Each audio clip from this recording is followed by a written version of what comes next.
Sounding like a reborn Cold Warrior, Deputy Prime Minister Chrystia Freeland said Tuesday that Russia and China are despotic regimes inimical to our way of life. As a result, she said, Canada stands ready to help our democratic European allies weather the energy crisis provoked by Russian President Vladimir Putin's invasion of Ukraine. Freeland called on liberal democracies to unite economically to counter the threat posed by Putin starving Europe of natural gas in retaliation for Western economic sanctions against Russia. She said Canada remembers that European vaccine makers honored their contracts to provide non-European allies like Canada with vaccines during the pandemic. As a result, Freeland pledged in a speech to a Washington think tank that Canada must and will show similar generosity in fast-tracking, for example, the energy and mining projects our allies need to heat their homes and to manufacture electric vehicles. Article content. Now that would be great if Canada had the infrastructure to ship, for example, liquid natural gas directly to Europe. But we don't.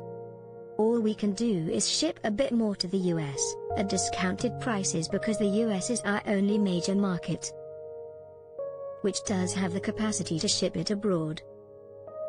Prime Minister Justin Trudeau has said he's willing to consider LNG infrastructure projects, but that the industry has said they aren't economically viable. While the industry has said the main problem is regulatory uncertainty created by his government. The idea of the Trudeau government fast-tracking fossil fuel energy production is certainly a novel one, given his record on the issue and the fact he chose a former Greenpeace activist as his latest environment and climate change minister. That said, Freeland's comments didn't really sound like a significant shift by the Trudeau government on fossil fuels.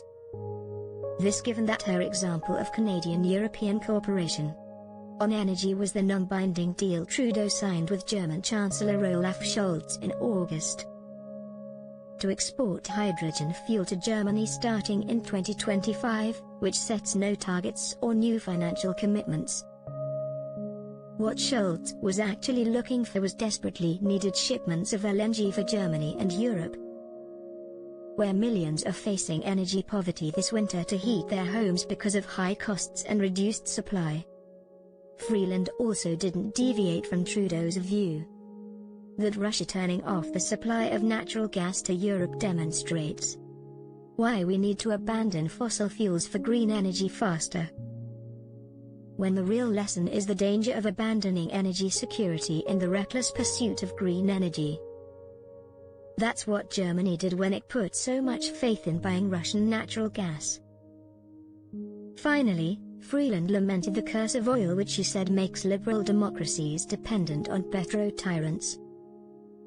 That's an argument that one would think illustrates the importance of Canada being able to export its oil directly to global democracies, which we can't because our lack of pipelines means we can't get it to tidewater and from there on to ocean-going tankers.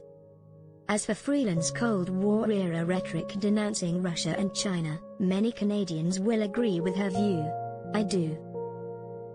But it's still jarring coming from Freeland, given that her boss once said he admired China's basic dictatorship. Ditto Trudeau's naive praise of communist dictator Fidel Castro upon his death, which was widely mocked, and Catherine McKenna tweeting her praise for China as an environmental leader when she was environment minister.